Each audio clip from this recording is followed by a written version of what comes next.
আজি উপস্থিত আছোঁ লখিমপুৰ জিলাৰ বগীনদী ৰতনপুৰ গাঁৱৰ আৰু আপোনালোকক এক বিশেষ মই পৰিদৰ্শন কৰিবলৈ আহিছিলোঁ আমাৰ এজন মৰমৰ ভাইটি পংকজজ্যোতি সোণোৱাল। পংকজজ্যোতি সোণোৱালে যি সুন্দৰ এখন ছবি অংকন কৰে, সেই ছবি অংকন তেওঁৰ ফেচবুকৰ যোগেদি বা ছ'চিয়েল মিডিয়াৰ যোগেদি তেওঁ ভাইৰেল হৈছিলে। সেই গতিকে মই আজি তেওঁলোকৰ ঘৰলৈ আহিলোঁ আৰু আহকচোন তেওঁলোকে কেনেদৰে ছবি অংকন কৰিছে অকণমান মই আপোনালোকক দেখাবলৈ মই চেষ্টা কৰিম। আৰু এতিয়া চাওক, এতিয়া দেখাইছোঁ আমাৰ ৰাধা আৰু কৃষ্ণ, আমাৰ শিৱৰ আৰু অন্যান্য কিছু প্ৰাণী ছবি কেটলি আৰু জুই জ্বলাই তেওঁ চাহ বনাই আছে আৰু এয়া আমাৰ এগৰাকী মাতৃয়ে সন্তানক আছে।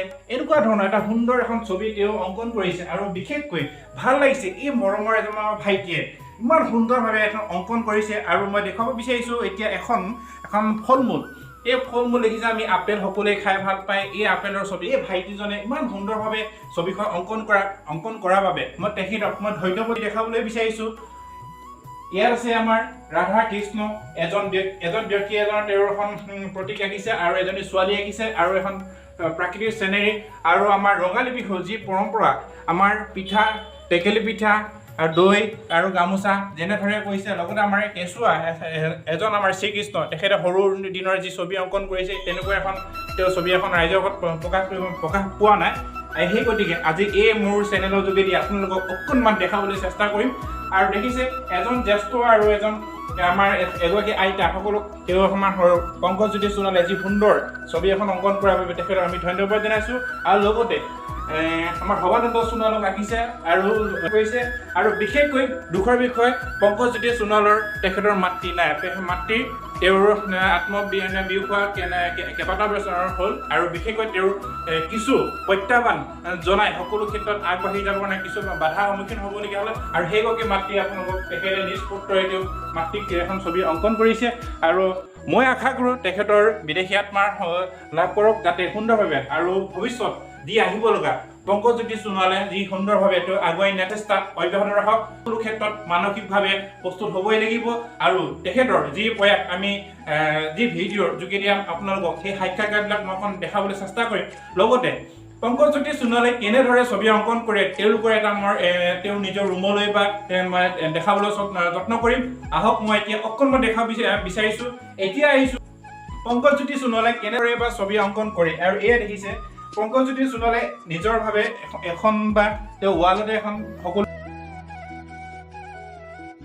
কৰি লয় আৰু এইবিলাক কেনভাছ বৰ্ড, কেনভাছ কাপোৰ বুলি কয়। আৰু এইবিলাক ফেব্ৰিক কালাৰ, এইবিলাক এক্ৰেলিক কালাৰ, এইবিলাক ব্ৰাছ, কিছু ৰং বিৰঙৰ কিছু আমাৰ সেই ছবি এখন অংকন কৰি আছে। কিন্তু এই ছবিখন এতিয়ালৈকে সম্পূৰ্ণ হোৱা নাই আৰু সম্পূৰ্ণ হ'বলৈ হয়তো 2-3 দিনমান লাগিব, কাৰণ যথেষ্টভাৱে কষ্ট কৰিবলগীয়া হয়। কাৰণ আমি সকলো ক্ষেত্ৰতে আমি ছবিৰ লগত আমি জড়িত হয়। পংকজজ্যোতি সোণোৱালৰ সোণোৱালে সৰু পৰাই তেওঁ আগ্ৰহ আছিলে, কিন্তু দুৰ্ভাগ্যজনক তেওঁ মাতৃ আত্মবিয়োগ হোৱাৰ কাৰণে কিছু তেওঁ আৰ্থিকভাৱে দুৰ্বল হৈ পৰিলে। সেই গতিকে তেওঁক আজি মই ভাইটিক লগ কৰিবলৈ আহিলোঁ আৰু সেই ভাইটি লগ কৰি আহি কিছু মই তেওঁৰ ছবি কিছু দেখাবলৈ মই অকণমান যত্ন কৰিবলৈ চেষ্টা কৰিছোঁ।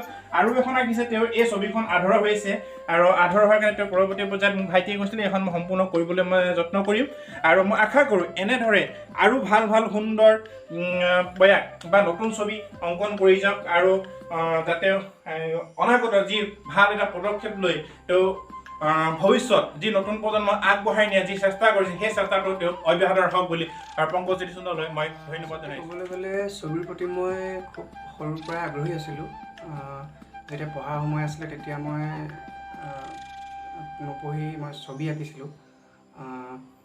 তো এই প্ৰচেষ্টাটো মোৰ খুব কম বয়সৰ পৰাই আৰম্ভ হৈছিলে, এতিয়ালৈকে চলি আছে। হয়তো জীৱনৰ শেষ পৰ্যন্ত মানে ছবিৰ লগতে ওপৰতে মই কিবা এটা কৰিব চেষ্টা কৰিছোঁ, কৰি যাম বুলি ভাবিছোঁ। আচলতে ক'বলৈ গ'লে আজি এই প্ৰচেষ্টাটো মোৰ এদিনীয়া নহয়। প্ৰচেষ্টাটো মোৰ আৰম্ভ হৈছিলে প্ৰায় জন্মৰ পৰা প্ৰায় 6-7 বছৰ বয়সমানৰ পৰাই আৰম্ভ হৈছিলে। তো এই বৰ্ষৰ পৰাই মোৰ এটা দুটাকৈ ছবি যেনেকৈ পাৰোঁ আৰম্ভ কৰিছিলোঁ। আৰু প্ৰথমে মই আৰ্ট স্কুলত গৈছিলোঁ, কিন্তু খুব কম দিন প্ৰায় 2-3 মাহমান যোৱাৰ পিছত আচলতে অকণমান ঘৰৰ অসুবিধা আছিলে, সমস্যা আছিলে, আৰ্থিকভাৱে ইমান টনকিয়াল নহয়, যাৰ কাৰণে মই আৰ্ট স্কুলখন বাদ দিবলগীয়া হৈছিল বা এৰিবলগীয়া হৈছিল। তাৰপিছত মই যিহেতু ছবি ভাল পাওঁ, সেইটো কাৰণে নিজৰ অধ্যৱসায় বা নিজৰ সাধনা আৰু কষ্ট কৰি গৈছিলোঁ একাধিক্ৰমে। যিমান পাৰোঁ নিজেছিলোঁ আৰু বেলেগ চিত্ৰশিল্পীবিলাকৰ যিকোনো ধৰণৰ ছবি চাইছিলোঁ। আৰু এনেকুৱা এটাও দিন আছিলে য'ত আমি প্ৰাথমিক বিদ্যালয়ত যেতিয়া কোনোবা এজন চিত্ৰশিল্পীয়ে কিবা এটা ছবি আঁকিবলৈ আহিছিল বা কিবা এটা আখৰ লিখিবলৈ আহিছিল, তেতিয়া আমি মন দি চাইছিলোঁ। মই আৰু কিছুমান আছিলে এটা সময়ত আমাৰ সৰু ল'ৰা ছোৱালীবিলাকো আছিলে তেতিয়া, কিন্তু বাকীবোৰ যদিও গুচি আহিছিল, কিন্তু মই তাতে ৰৈ যেতিয়ালৈকে তেওঁ কাম কৰিছিল তেতিয়ালৈকে মই চাই আছিলোঁ। যাৰ বাবে মই একদম ধ্যান দি যিহেতু চাইছিলোঁ, সেইটো কাৰণে মই তেতিয়াৰ পৰা যথেষ্টখিনি মই শিকিব পাৰিছিলোঁ। এই কথাটো মই আচলতে উনুকিয়াবই লাগিব, কাৰণ যিটো মোৰ জীৱনৰ চৰম সত্য। যেনেকৈ মই শিকিছিলোঁ, যেতিয়া মই আখৰ লিখাৰ প্ৰতি আকৃষ্ট হৈছিলোঁ, ফাৰ্ষ্ট টাইম মই কি কৰিলোঁ, যেতিয়া মই 10ম শ্ৰেণীত আছিলোঁ, তেতিয়া মই অকণমান কালাৰ টেমা দুটা লৈ ফাৰ্ষ্ট টাইম মই পকা ঘৰ বুলিবলৈতো আমাৰ তেতিয়া একো নাছিল। পকা ঘৰ বুলিবলৈ আমাৰ জাষ্ট টয়লেটটো আছিল, টয়লেটৰ ৱালখন পকা আছিল, দেৱালখন। তো সেই দেৱালখনতে মই আখৰ লিখা প্ৰথম প্ৰচেষ্টা কৰিছিলোঁ, যিটো মই এটা সম্ভৱ মহিলা আত্মসহায়ক গোটৰ নামত এখন মানে বেনাৰ যি আছিলে, সেই আখৰখিনিকে, সেই কথাখিনিকে মই তাত লিখিছিলোঁ। তাৰপিছত মই তেনেকৈ আৰম্ভ কৰি তাৰপিছত 2-এখন ছাইনবোৰ্ড লিখিলোঁ যেনেকৈ হ'লেও। তেতিয়া ইমান এটা হেৰি নাছিল, কিন্তু লাহে লাহে কৰি কামখিনি মই খুব যিহেতু আগ্ৰহী, সেইটো কাৰণে মই লাহে লাহে ছবিখিনিৰ ওপৰতো অকণমান গুৰুত্ব দিলোঁ। তাৰপিছত ছবিৰ যিবোৰ অকণমান ভিতৰুৱা কথা, সেইবোৰ জানিবৰ কাৰণে মই চেষ্টা কৰিলোঁ। 2-এজন আমাৰ চিত্ৰশিল্পী আছিল, তেওঁলোকক কথা সুধিলোঁ, তেওঁলোকেও 2-এটা শিকালে। তাৰপিছত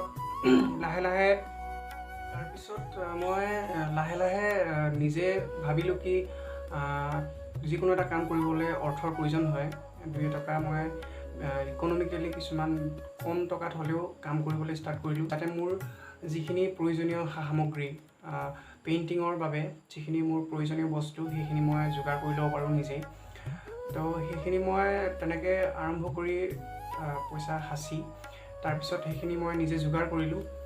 তাৰপৰা মই ৱেষ্ট বেংগল কোচবিহাৰৰ কলাক্ষেত্ৰ, তাতে মই এজন ছাৰৰ লগত চিনাকি হৈ তাতে মই মোৰ যিখিনি আধৰুৱা যিখিনি আৰ্টৰ আছিল ল'বলগীয়া, সেইখিনি যিখিনি মনত আছিল, মই যিখিনি ল'ম বুলি ভাবিছিলোঁ, সেইখিনি মই সম্পূৰ্ণ কৰিবৰ বাবে তাত মই ৱেষ্ট বেংগলত গ'লোঁ। তাৰপিছত সেই ছাৰৰ লগত মই 2012ৰ পৰা 2017 বৰ্ষলৈকে মই কণ্টিনিউ যোগাযোগত আছোঁ।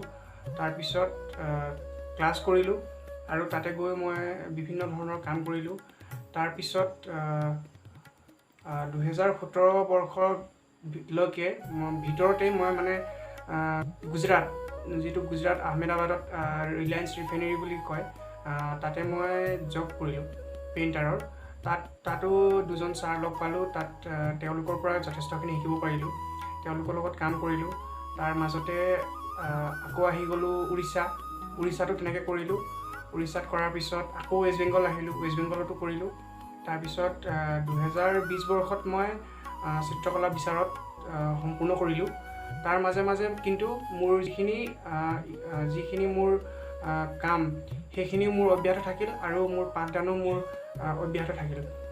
যথেষ্ট এটা মানে কষ্টৰ ফলত মই আজি এইখিনি সফলতা লাভ কৰিবলৈ সক্ষম হৈছোঁ। কাৰণ আনক দেখুৱাই নহ'লেও নিজৰ মাজত অন্ততঃ আত্মসন্তুষ্টি মই প্ৰকাশ কৰিছোঁ। কাৰণ যিখিনি মই পাৰ কৰি আহিছোঁ, সেই সময়খিনি মোৰ বাবে অত্যন্ত কষ্টদায়ক আছিল।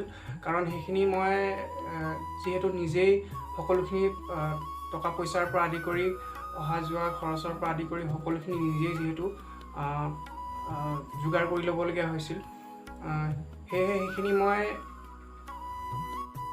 2020 বৰ্ষত চিত্ৰকলা বিষয়ত শেষ কৰি তাৰপিছত 2021ত মই আমাৰ স্থানীয় হিচাপে যিখিনি মোৰ আচলতে চিন্তাধাৰা আছিল লৈ যিহেতু মই যিমানখিনি কষ্ট কৰি আগবাঢ়িছিলোঁ, গতিকে তেওঁলোকে তেনেকুৱা এটা কষ্ট অনুভৱ নকৰক আৰু খুব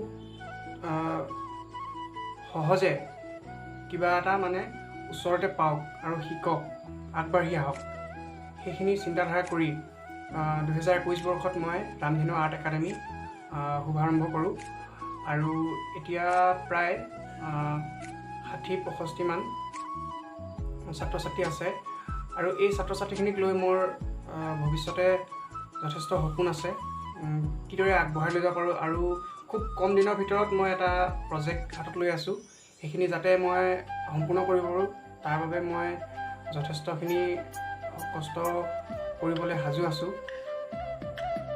মই যাতে এই নতুন প্ৰজেক্টটোত সফল হ'ব পাৰোঁ তাৰ বাবে আপোনালোকৰ পৰা আশীৰ্বাদ বিচাৰিছোঁ।